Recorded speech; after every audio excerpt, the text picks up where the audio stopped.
Welcome, folks. My name is Azael. I'm your host of the Patriarchal Society.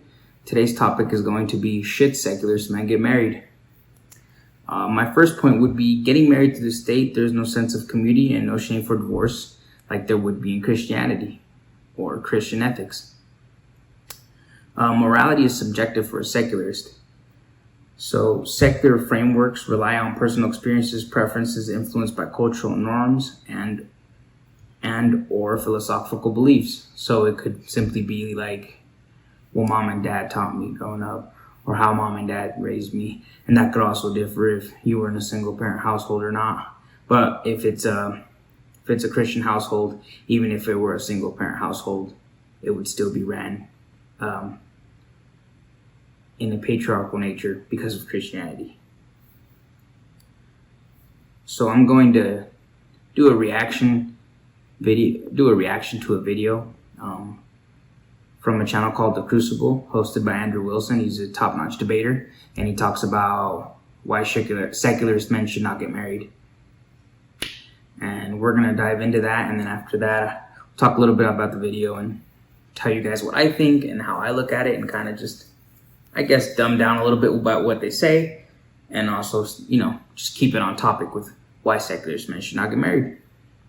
People like Andrew because men want to be religious, but the idea of a Protestant, quote, Jesus is my boyfriend, or how you have to be a pushover if you're a Christian, Andrew shows the, quote, original way. What are your thoughts on that? Oh, I mean, it's true. Okay. So if you look at, I'll explain the split. Okay. Protestantism is somewhere around 60-40. The Catholic Church is around the same, right? Now, don't quote me. This isn't direct. I'm just explaining that it's lopsided. Okay. Women versus men. Okay. So gotcha. Women in the Protestant Church, about 60%, right, to 40%. Yeah. I think it's actually even higher than that. And I think Catholics, it's closer to 60-40. But again, these are just rough estimates. Okay. But it is lopsided. Orthodoxy is the other direction. It has more men in it than it does women because it adheres to the actual patriarchal nature of Christianity. This is not to make the statement that women are not valued inside of Christian ethics. They are, and they should be. But the idea that this is not a patriarchal faith is just absolutely insane. And now when he talks about how it's a patriarchal faith, I'm going to actually make another video where I'm going to talk about why Christianity is patriarchal. But I'm going to save that for later. I'm going to delve into it a little bit because of this video. Only because of what he's talking about in the video, but I'm going to mainly try to stick to, why secularists men should not get married. And you see a lot of Catholic feminists who can't even reconcile this. Imagine the patriarchal nature of Catholicism itself, where you have a pope who can only be a male as the Godhead, who is giving out papal decrees, right? He is the representation of, let's say, the mouth of God in this particular hierarchical structure. Mm-hmm. That moves down to his bishops, who are in a hierarchy, and to cardinals and to priests, and et cetera. And all of them must be men within this hierarchy. So these are patriarchal faiths, and they always have been patriarchal faiths. Same thing, even the apostles, all of it, right? All of the teachers of Christianity have always been men, and they always will be. So what has happened is, as Protestants have perverted the word of God, they have made things like female pastors a thing. He's right, because usually, especially in Christian churches, there's always just a male preacher. It's never a female preaching. That's against Christian ethics. It doesn't make sense. You know what I mean? Men have always been the preachers. You know what I mean? All the apostles were men. It's just, the doctrine centers around the male experience. They've made, oh my God, yeah, women as the kind of new voice of the church is absurd. It's not that women's concerns, right? Their concerns inside of churches shouldn't be adhered to, but they shouldn't have any authority whatsoever, and they've never. So that's not the way it's supposed to work. So what happens is, oftentimes women will try to browbeat me into what I call the cult of be nice, where they reduce the entire religious ethical framework of Christianity and Christian ethics to just be nice. Turn the other cheek. Well, it's just be nice. It's a motto, and it's based around a culturally relative version even of what niceness is. And so ultimately, it has nothing to do with Christian ethics at all. They're just trying to weaponize your faith against you. And it's perfectly acceptable for you to tell them to shut up, sit down, mind their business, go Right. away, tell them that they're dumb, that they're retarded, because ultimately, what they're doing is perverse. Right, they're doing something which is perverse, and so you really don't have to put up with it. And I think you even have a duty not to. And not only that, I think, making women leaders in the church, that's part of your definition of feminism, is dissolving male authority, breaking up the patriarchy. We got quite a few super chats. Oh, CHD with the $5 super chat says, thanks for answering my questions, BPF. I think it's called, quote, catch and release game. Glenn explained it, spinning plates without sleeping with them. I guess that's what he was talking about. I think he's referring to you getting experience with women without having to get your dick wet. In other words, I think that's what he's probably referring to. Yeah, well, why do you need to feed into degeneracy in order to, like, it's such a bizarre take that you have to sleep with women in order to get experience with them. When I asked Myron about this directly, he also didn't really have an answer as to why you needed to sleep with them. And it's why is that? Why? See, I truly think you don't need to sleep with women to really understand women, or, to be, how would you say, to have game, to be able to talk to women and carry yourself a certain way charismatically. You shouldn't. You can have a platonic, I feel like as a Christian, you can have a platonic relationship with a woman, have a deep connection built on trust. And then, if you're a secularist, I totally get it. You're going to do your thing. You're going to have fun, as they put it. But to me, to Christians, that's degeneracy. But you could definitely have a platonic relationship with women. Actually get to know them, hanging out with them, and just be friends. And then maybe, if she's not the one, maybe one of her friends will be the one, but you just stay friends. Keep it platonic. You never know. You know what I mean? And if you guys are friends and then you want to make a move or something and they reject it, that's cool. Just be cool about it. Don't get mad. Just keep the relationship platonic after that. Don't be afraid of rejection. You know what I mean? That's kind of how I look at it. But yeah, you definitely don't need to sleep with so many women to do that. I know, like, some of their podcasts, like Fresh and Fit, they talk about that stuff. That they're giving advice from a secularist worldview, but from a Christian worldview, it's just unnecessary. You don't need to give into degeneracy to have game with women and to talk to them and to really be able to get women. You know what I mean? Like, getting women is not the right word, but yeah, you don't need to sleep with women to have experience with women. Definitely have just platonic relationships. I don't see anything wrong with that. Is that a necessary kind of entailment of the position of dating? It seems to me that courtship and dating, you can get to know somebody really well. Yeah. And people bring up bizarre issues with this. I can even give you some counter arguments that I've heard. Here's a good one: compatibility. You want to make sure that you're compatible with the other person. What's so bizarre about this, though, is that isn't the goal to get a virgin? Okay, fair enough. Fair enough. So if the goal is to get a virgin, how do you test out compatibility? Right. That's a contradiction in terms. But let's assume for a moment that they're not a virgin, right?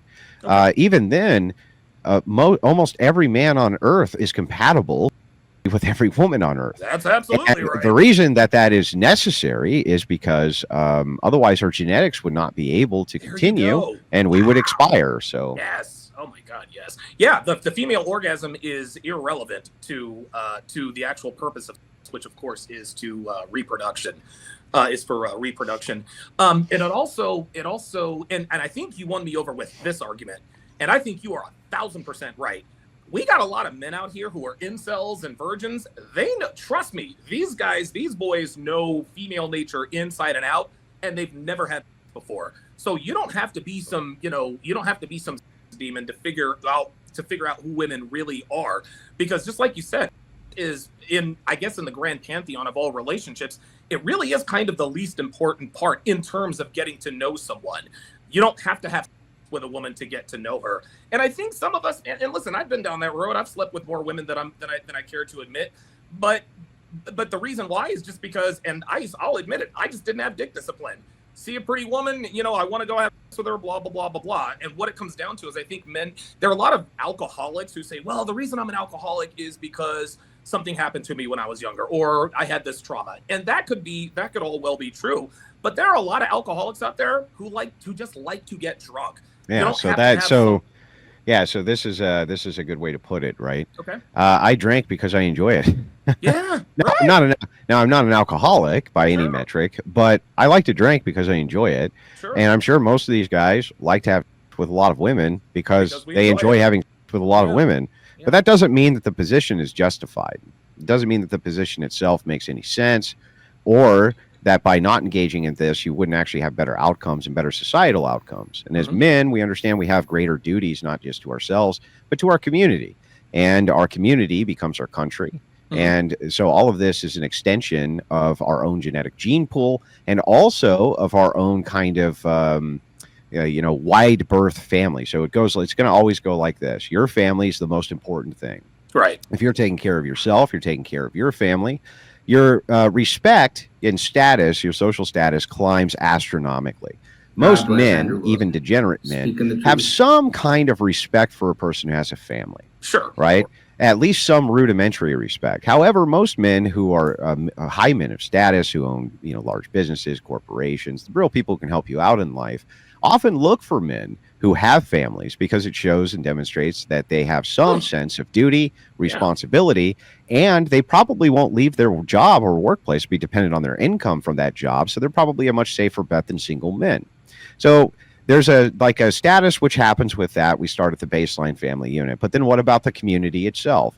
Right. Well, when men have a greater duty to the community, they become leaders inside of that community just by virtue of who they are and what they're doing. Perhaps they're assisting with charitable events, or maybe they're event coordinators, or perhaps they're primary people of interest at their church, things like this. But they're fulfilling some kind of duty, and that'll give them status inside of the community as well. And then this extends into the political.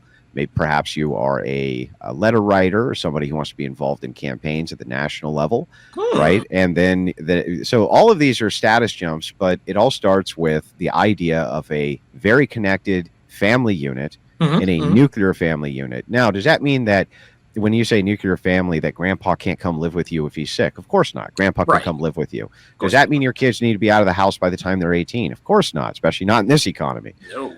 And is cross-generational family units? I agree with that, and I love that. What's wrong with grandpa or grandma getting taken care of by their kids, even though they have kids? Stuff happens, family has to stay together. And you shouldn't have to tell your kids, you gotta leave by 18.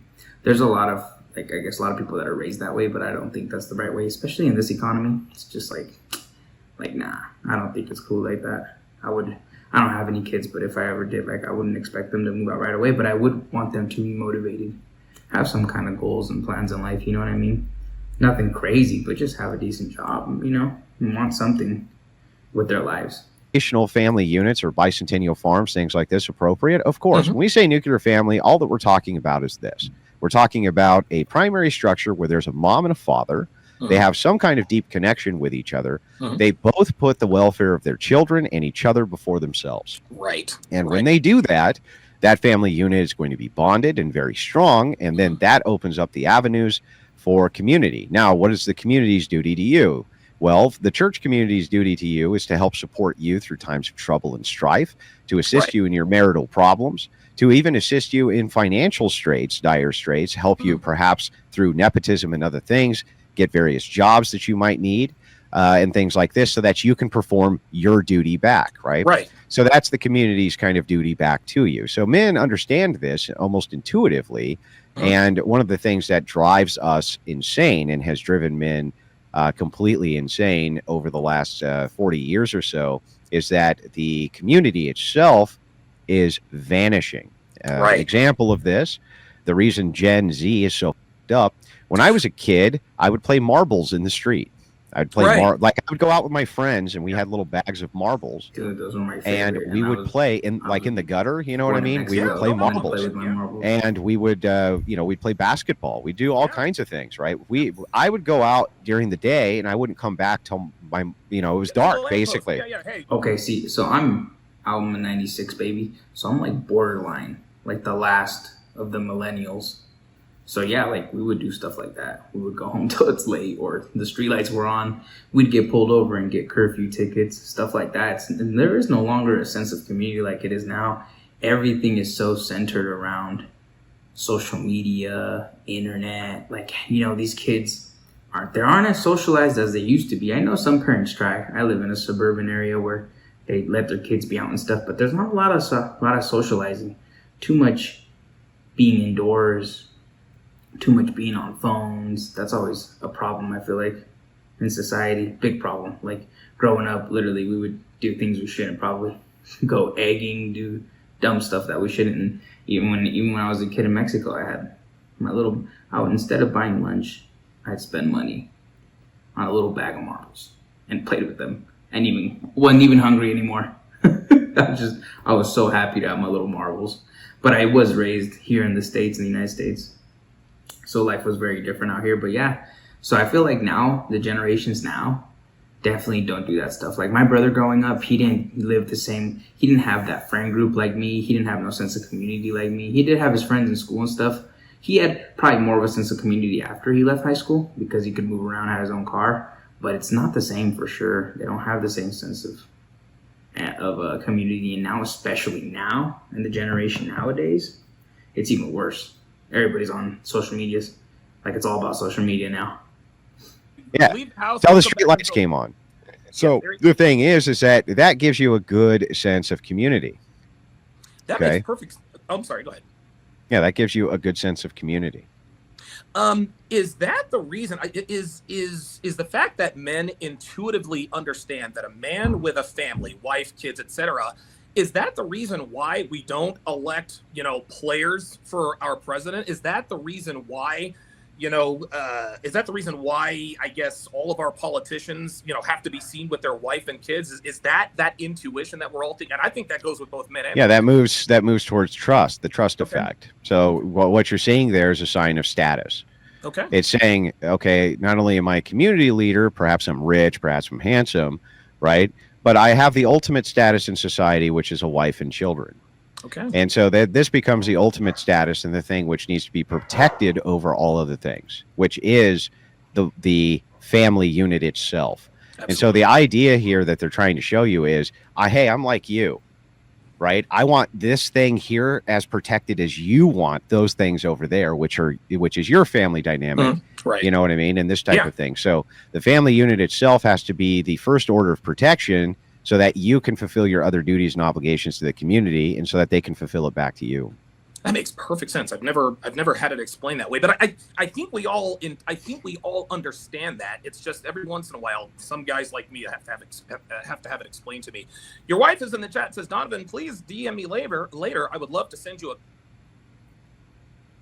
the $5 super chat says, counter argument is this is a product of understanding how to attract a woman, not the goal. It's a reflection of understanding how they work.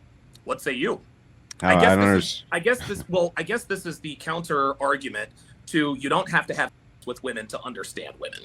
Well, so you have two problems. The first is that you ruin the duty aspect.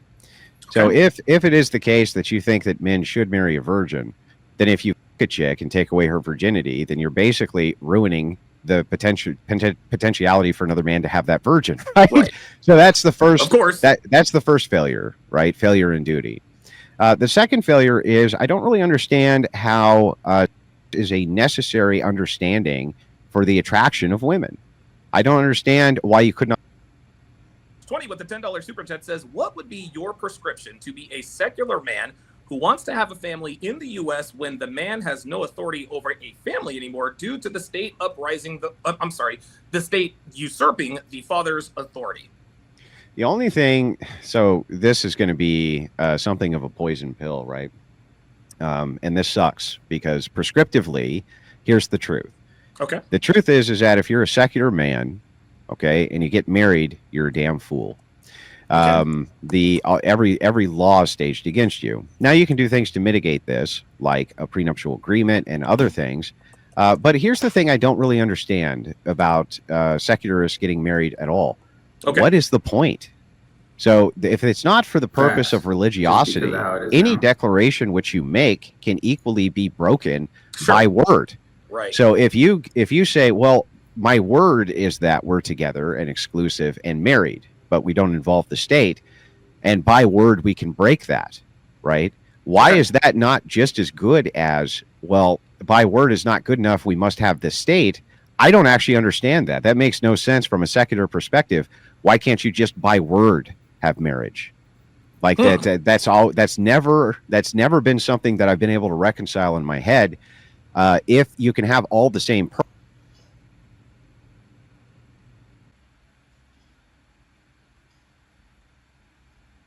All right, that's that with that video. So yeah, so he makes good points of why secularists men should not get married. So for secular marriages, marriage and divorce statistics are 35 to 40% for the first marriages end in divorce. Then 60 to 67% is the divorce rate for second marriages. So it jumps up, and then after that, once you get to the third marriages, the divorce rate goes from 73 to 74%. 66 to 75% of divorces are initiated by women. In the Western world, 2 out of 3 divorces are initiated by women. I think, yeah, honestly, that concludes that of successful secular men are bigger fools for getting married than just a secular man getting married. Secular men they probably would be better off marrying a virtuous Christian woman if they wanted someone that was truly by the doctrine, but that woman would also want a godly man. So yeah, I think that's why I think it'd be pointless for secularist men to get married. I think they're better off just because, just because of the divorce rates and stuff and how things are now. It's not how it used to be back in the day where people did stick together. The best way would be to just, get married by word of mouth, and then you can just break off the marriage by word of mouth without having to get involved the state in it. Like Andrew Wilson said, it's like you're better off as a secular man. You're better off doing that because it's just as good. If you know what I mean. If it's going to be broken off, you might as well just have it by word. Oh, you are my wife. Kind of like a common law marriage, right? Where you're not married to the state, but you live together long enough, so the state does consider you as common law married. That's just as good. You're married by word of mouth, and then if things don't work out, we'll break it off. Like, we're not together anymore. Then you don't have to deal with the divorce stuff or none of that. You might have to deal with child support though if you reproduce with that person and stuff. But yeah, that's why I think for secular men, it's just a lot of times it's not worth it. All the laws are set up against them, in my opinion.